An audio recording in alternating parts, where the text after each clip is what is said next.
Well, you probably did it this morning. You know, we all get in our cars every day, hardly thinking about it. You put your seatbelt on, you turn the key or maybe press a button, and you're off. Yeah, that process looked very different in the early 1900s when Henry Ford started producing cars for the masses, making the world a lot smaller for all. And if you love living history, it is as simple as taking a quick drive to Hickory Corners and the Gilmore Car Museum for a very different drive.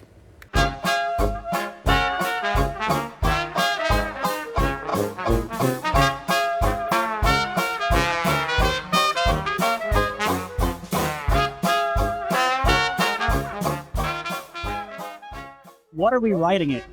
What is this? This is a 1919 Ford Model T depot hack, which means it was designed to take people to and from the train station. Okay. That's why there's extra seating, so you could get the maximum number of people on board. Well, the original Model T probably a bit different than this machine. You're going to see one in just a minute. Of course we have several outside, and I mean, Steve, that's only 90 acres here. Tell me about the actual place itself. It's enormous. It is enormous. There's several 100,000 square feet of indoor display here, nearly 500 cars, and these are all designed to look like car dealerships. Cadillac dealership from the early 50s. That's a Franklin dealership from Los Angeles in the 30s. Lincoln dealership from Detroit. This Model T right here that you're looking at is Phoebe's and my personal car. What are you teaching people? Well, we're teaching people to drive Model Ts. That's it? And a Model T, that's got to be so easy, right, Steve? Well, you're going to find out. It is not. You can look over Phoebe's shoulder there and see there's no accelerator pedal. There's no gear shift. Okay. There's 3 pedals on the floor. Mm-hmm. Well, that sounds familiar. 3 pedals on the floor. Yes, well, one of them is not an accelerator. One of them, well, we call that the brakes you hope. The brakes you hope. The brakes you hope? The brakes you hope, because the brakes are very unreliable in these cars. Okay, good to know. There's no brakes in the wheels. There's just a band in the transmission. So you brake the car through the transmission and the drive shaft.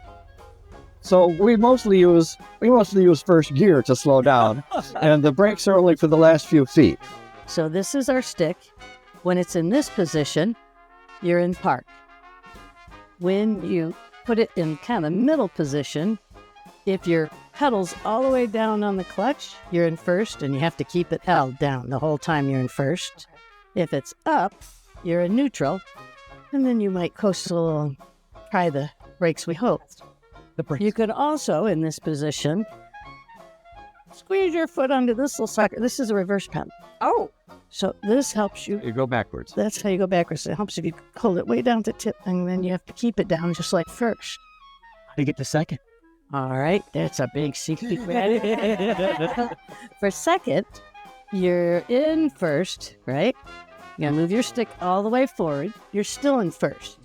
Easy, just like that. And noting that there's no accelerator. I think the best way to do it is for me to be sitting where you are, and then you sit here and just yell it in my ear what to do. That's basically what we Okay, do. good. Yeah. That's what we do. We have to be here too in case you run off the rails.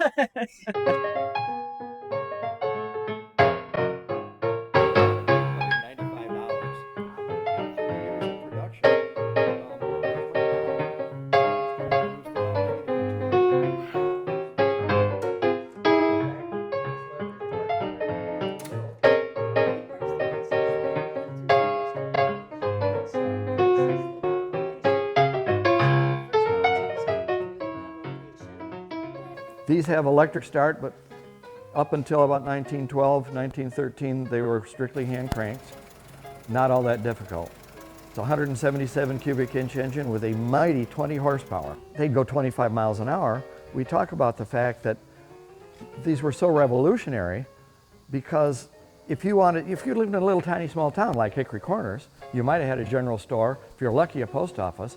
If the general store didn't have it, you didn't get it unless you hooked up your horse and wagon and drove into Kalamazoo or Battle Creek. The Model T is the first car that the common man could afford. Before that, it was Auburns, Accords, and Duesenbergs. My grandfather was a Accord, Auburn, Duesenberg dealer. Those were cars for rich people. Those cars started out at $5,000 and went up. The price of 2 or 3 houses.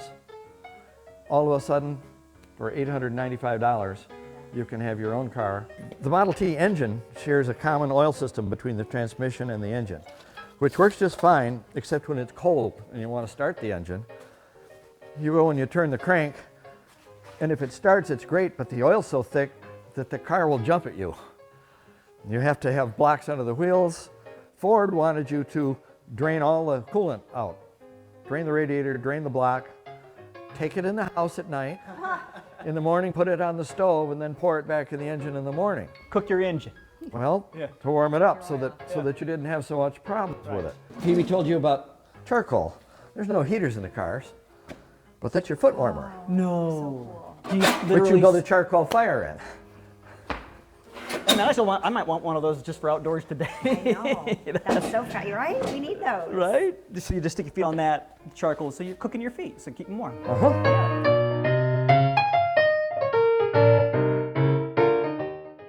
And you'll feel it kind of hit. Yeah. All right? Yeah. Then clutch. We put our clutch all the way in and slowly give it a little more gas. Okay. And we're off. Okay. Now, as you notice, I got to keep my clutch all the way down. the way down. Flip the parking brake on. I'm going to change places with you. And then you're going to drive. Perfect. Yes. Give it a little bit of gas and work down on the clutch. Oh, thank you. Thank you for saving me. Good job. Keep it up. Keep it up. Good job. Good job. Right foot up. Right foot on brake. Very Okay. good. All right. All right, there they go. Okay. Now we're going to wait till they get to the gate. Get to the gate. Yeah, give it just a tiny bit slower going down on the clutch. Okay. It's like letting out a manual clutch. Okay. This way.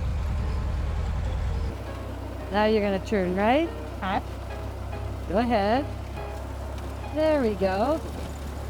Keep that left foot down. Sorry. Yeah, it's down. There we go. Good job. And when you're ready, cut the gas and let your pedal out.